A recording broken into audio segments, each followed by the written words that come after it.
10 থেকে 15 হাজারের মধ্যে এই মুহূর্তে সেরা 5টি smartphone right now. Not only top 5 smartphone, এর বাইরেও তো 2-4টা এমনিতেও থেকে যায়। বাট টপ 5টা বলতে আপনারা বেশি একটু আগ্রহ দেখান আর কি। এনিওয়ে এই সমস্ত ডিভাইস আবার থাকতে হবে মিলিটারি স্ট্যান্ডার্ডের একটা সার্টিফিকেশন, শক্তপোক্ত ব্যাপারটা এনশিওর করতে হবে, শক্তিশালী হতে হবে প্রসেসরের ব্যাপারটা, গেমিং যেন হালকা পাতলা করা যায়। এর বাইরেও হতে হবে পারফরমেন্স কেন্দ্রিক স্মার্টফোন, তাও আবার একদম রাইট নাও 10 থেকে 15 হাজারের মধ্যেই হতে হবে, বাজেট সেরকমও বেশি না। তাইলে বস আপনি ঠিক ভিডিওতে ক্লিক করেছেন রাইট নাও। হেই দেয়ার 700 কোটি কাম হেয়ার। নিশ্চয়ই ঈদের এই পরবর্তী সময়টা আপনার অনেক ভালো কাটলো আই থিঙ্ক। মানুষ ঈদের সময় ঘুরে বেড়ায়, দাওয়াত খেয়ে বেড়ায়, আর আমরা ঈদের সময় খেলে বেড়াই, সেই কারণে 700 কোটিতে আপনারা ভিডিও পাচ্ছেন না। আচ্ছা, আজকের ভিডিওতে আমরা 5 থেকে 7টা স্মার্টফোন নিয়ে কথা বলবো। ফার্স্টে 2টা স্মার্টফোন, 2টারই কিন্তু স্পেক্স ওই সিমিলারই রয়েছে, প্রাইসও হয়তো বা টুকটাক আশপাশেই রয়েছে। একটা হচ্ছে টেকনো স্পার্ক গো 3, আর একটা হচ্ছে টেকনো স্পার্ক 40C। ফার্স্টে আসি টেকনো স্পার্ক গো 3তে। এখানে ডিসপ্লেতে রয়েছে 6.7 ইঞ্চ IPS LCD প্যানেল, তবে এখানে অবশ্যই ফুল HD প্লাস ডিসপ্লে পাচ্ছেন না। যারা বেসিক্যালি এই সমস্ত প্রাইজের মধ্যে স্মার্টফোন কেনার চিন্তা ভাবনা করে থাকেন, তারা বেসিক্যালি ফুল HD প্লাসের ব্যাপারটা কনসিডার করে এই সমস্ত ডিভাইস হয়তো পারচেস করে। আচ্ছা, এখানে প্রসেসর হিসাবে রয়েছে ইউনিসি T7250। সো এই প্রাইজের মধ্যে বা এই টাকার মধ্যে এই সমস্ত প্রসেসরই আপনারা ম্যাক্সিমাম ডিভাইসগুলোতে দেখতে পান। বেসিক্যালি এখানেও রয়েছে এই প্রসেসরটা। তো এটা থেকে আউটপুট আপনি যথেষ্ট ভালো পেয়ে যাবেন। এর দাম হচ্ছে 12,999 টাকা, লাইক 13,000-এর আশপাশ আর কি। আচ্ছা, প্রাইমারি ক্যামেরায় এখানে 13 মেগাপিক্সেল দেখতে পারবেন, আবার অন্যদিকে সেলফি ক্যামেরায় 8 মেগাপিক্সেল রয়েছে। এই প্রাইস কনসিডার করতে গেলে ওই আপনি ওকে টাইপের ছবি ভিডিও রাইট নাও পেয়ে যাবেন। রয়েছে 5000 mAh-এর বড়সড় একটা ব্যাটারি, তার সাথে 15 ওয়াটের চার্জিং সিস্টেম রয়েছে। আচ্ছা, এবারে আসি টেকনো স্পার্ক 40C-তে। সো এখানে মূলত 6.75 ইঞ্চের একটা বড়সড় ডিসপ্লে রয়েছে, IPS LCD প্যানেল, তার সাথে 120 হার্জের হাই রিফ্রেশ রেট রয়েছে। এছাড়াও রয়েছে 700 নিটস পিক ব্রাইটনেস, আবার মেইন ক্যামেরা রয়েছে 13 মেগাপিক্সেল, সেলফি ক্যামেরায় 8 মেগাপিক্সেল। আচ্ছা, এখানে প্রসেসর হিসেবে দেখতে পাবেন আপনারা মিডিয়াটেকের হেলিও G81। সো এই প্রসেসরটা কিন্তু যথেষ্ট একটা ক্যাপাবল SoC অ্যান্ড হ্যাঁ পাওয়ারফুল একটা প্রসেসর বলতে পারেন। অ্যান্ড এই বাজারের মধ্যে আর কি 2D টাইপ আপনি হালকা পাতলা গেমগুলো খেলতে পারবেন, আর সোশ্যাল মিডিয়া হ্যান ত্যান এগুলোতে আপনি অনায়াসে ব্রাউজ করতে পারবেন। এগুলোতে আপনাকে সেরকম পেন নিতে হবে না। সবচেয়ে বড় চমকের ব্যাপারটা এখানেই 6000 mAh-এর বড়সড় একটা ব্যাটারি রয়েছে, তার সাথে 18 ওয়াটের fast charging system. Fast charging যদিও না, বাট ওকে টাইপ রয়েছে। এই প্রাইসের মধ্যে আমরা হয়তো বা 15 ওয়াট পেয়ে যাই, লাইক আগেরটাতে বললাম না 15 ওয়াট, আর সেখানে আপনি 18 ওয়াট পেয়ে যাচ্ছেন 12,499 টাকা টেকনো স্পার্ক 40C। আর টেকনো স্পার্ক গো 3 ওইটা থেকে কিন্তু প্রাইসটা আপনারা কম পেয়ে যাচ্ছেন এখানে, আবার প্রসেসরটাও ভালো পেয়ে যাচ্ছেন, ক্যামেরা সেকশনেও আবার ভালো পেয়ে যাচ্ছেন সেলফি ক্যামেরায়। সো হোপফুলি আপনি যদি আমাকে এখন কোশ্চেন করেন এই দুটা ডিভাইসের মধ্যে কোন ডিভাইসটা পার্সোনালি আমি পারচেস করব, তাহলে অবশ্যই আমি এক কথায় বলতে পারি টেকনো স্পার্ক 40C। হ্যাঁ বস, স্পার্ক প্রোর ডিজাইনটা দেখতেও অনেকটা ইউনিক রয়েছে। আচ্ছা, এর বাইরেও যদি আপনি অন্য একটা ব্র্যান্ডের যদি স্টাইলিশ একটা স্মার্টফোন পারচেস করতে চান, তাহলে ইনফিনিক্সের এই স্মার্টফোনটা দেখতেই পারেন। Infinix smart 20। আসলে নামের সাথে স্মার্টের এই ব্যাপারটা ইউজ টু কি না, সেই ব্যাপারটা তো আমাদের দেখতে হবে। আর দেখতে কিন্তু আসলে কমলা সুন্দরী মনে হচ্ছে, তাই না? উপরে থেকে যখন আপনি ফার্স্ট টাইম দেখবেন আসলে আপনি ফিদা হতে বাধ্য। আচ্ছা, এর ডিসপ্লে সাইজ হচ্ছে 6.78 ইঞ্চ IPS LCD প্যানেল, এর PPA হচ্ছে 259।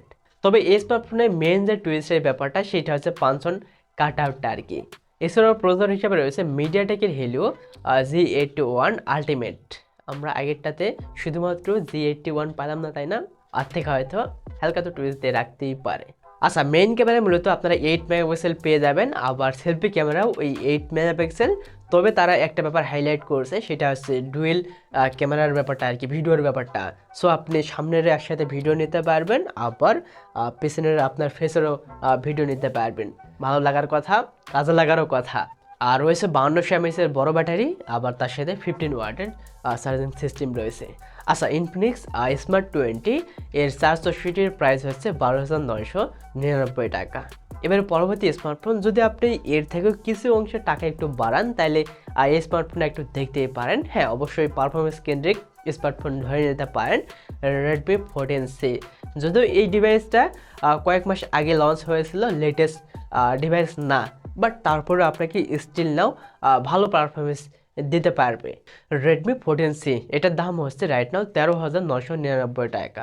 মিডিয়াটেকের হেলিও G81 আলট্রা পেয়ে যাচ্ছেন প্রসেসর, বাট আগে আলটিমেট ছিল না, ফার্স্টে ছিল শুধুমাত্র G81, আর টেকনো স্পার্ক 40C-তে আমরা দেখতে পেলাম G81, আবার স্মার্ট 20-তে G81 আলটিমেট, আবার এখানে আলট্রা।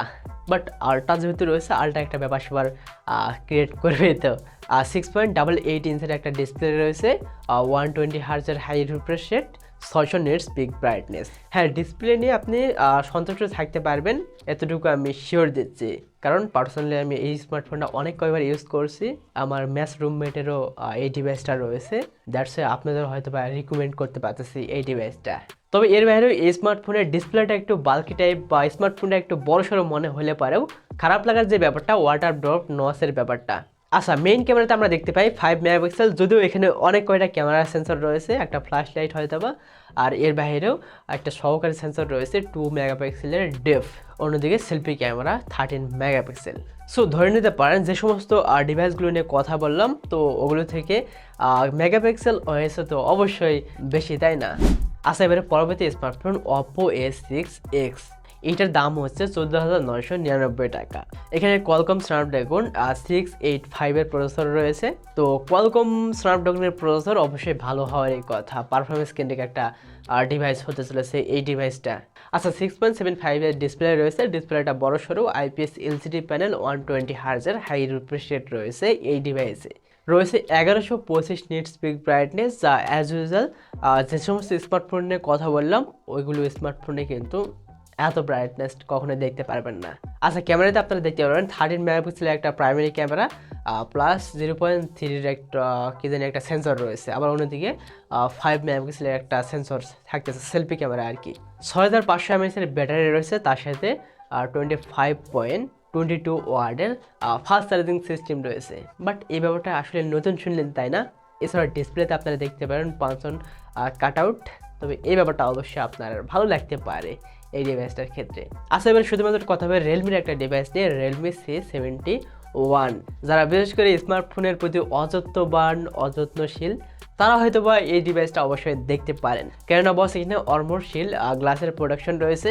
সো এতে করে বোঝা যায় মিলিটারি স্ট্যান্ডার্ডের একটা ব্যাপার রয়েছে, হাত থেকে পড়ে গেলে, কোথা থেকে পড়ে গেলে সেরকম নষ্ট হওয়ার পসিবিলিটি থাকতেছে না, বা ভাঙার পসিবিলিটি খুবই কম থাকতেছে। রয়েছে ফুল এইচডি প্লাস ডিসপ্লে, 120 হার্জের হাই রিফ্রেশ রেট রয়েছে, প্লাস 725 নিটস পিক ব্রাইটনেস রয়েছে। ডিসপ্লেতে আপনি কমপ্লেন করতে পারবেন না। আচ্ছা, ক্যামেরাতে দেখতে পারেন 50 মেগাপিক্সেল প্লাস 1.8 এর একটা সেন্সর রয়েছে, অন্যদিকে 5 মেগাপিক্সেলের একটা সেলফি ক্যামেরা রয়েছে। সেলফি ক্যামেরাটা কেন জানি একটু কমে মনে হচ্ছে, যদি অ্যাটলিস্ট 8 মেগাপিক্সেল থাকতো তাহলে আরও সেই হতে, তাই না? আচ্ছা, ক্যামেরার পিকচার ওকে টাইপ রয়েছে, 6300 mAh-এর ব্যাটারি রয়েছে, তার সাথে 45 ওয়াটের ফাস্ট চার্জিং সিস্টেম আপনারা পেয়ে যাচ্ছেন রাইট নাও। এই ব্যাপারটা হয়তো আপনারা কোনো স্মার্টফোনেও দেখতে পাচ্ছেন না, দেন স্মার্টফোনে চার্জ দিলেন তাৎক্ষণিকভাবে চার্জ হয়ে গেল চোখের পলকে। এই ব্যাপারটা হয়তো বা এই স্মার্টফোনে আপনারা পেয়ে যাচ্ছেন কেন, অলরেডি তো রয়েছেই। সো এইটাই আর কি। আর প্রসেসর সেকশনে রয়েছে ইউনিসি T7250। আর এবারে সর্বশেষ স্মার্টফোন পোকোর একটা ডিভাইস, যদি আপনার বাজেট হয়ে থাকে একদম 15,000-এর আশপাশে বা 15,000-এর লক, তাহলে এই ডিভাইসটা দেখতেই পারেন, পোকো M7 5G। যেমন 50 মেগাপিক্সেলের ক্যামেরা রয়েছে প্রাইমারি ক্যামেরা, প্লাস 1.8 মেগাপিক্সেলের একটা সেন্সর রয়েছে, এর বাইরেও selfie camera 8 megapixel. Camera okay type রয়েছে, ক্যামেরার কোয়ালিটি যথেষ্ট ভালো রয়েছে, এই প্রাইসের মধ্যে আপনি অতটা কমপ্লেন করতে পারবেন না। ক্যামেরার কোয়ালিটি নিয়ে আপনি আই থিঙ্ক সন্তুষ্ট থাকতে পারবেন। আচ্ছা, রয়েছে 5160 mAh-এর ব্যাটারি, তার সাথে রয়েছে 18 ওয়াটের charging system. Qualcomm Snapdragon 4 Gen 2 processor রয়েছে, যদিও এই প্রসেসরটা অনেক পুরনো, বাট পুরনো হইলে পারেও কিন্তু ভালো কিছু ব্যাপার ডেলিভারি করতে পারে। সো কয়েক মাস আগে আমরা যখন স্ন্যাপড্রাগনের প্রসেসর নামটা শুনতাম, সো আমরা হয়তো অনায়াসে বুঝতে পারতাম যে এটা পারফরমেন্স কেন্দ্রিক স্মার্টফোন। সো কয়েক মাস কেন, এখনও হয়তো আমরা এই ব্যাপারটা এনশিওর করে স্মার্টফোন পারচেস করি। স্ন্যাপড্রাগন প্রসেসর মানে ভালো হওয়ারই কথা, সো এখানেও ভালোই ব্যাপার সেবার প্রোগ্রেস করতে পারে এই প্রসেসরটা। এছাড়াও রয়েছে 6.88 ইঞ্চের ডিসপ্লে, আবার আইপিএস এলসিডি প্যানেল, 120 হার্জের হাই রিফ্রেশ রেট রয়েছে, আর এছাড়া রয়েছে 600 নিটস পিক ব্রাইটনেস। আর ভাই লোক, অ্যানিওয়ে কোন ডিভাইসটা আপনার একান্ত চয়েস হয়ে গেল তো সেটা একটু কমেন্টে জানিয়ে দিতে পারেন। অ্যান্ড পরবর্তীতে আমরা এ ধরনের ভিডিও কন্টিনিউ করবো কিনা সে ব্যাপারটা একটু কমেন্টে জানিয়ে দিতে পারেন।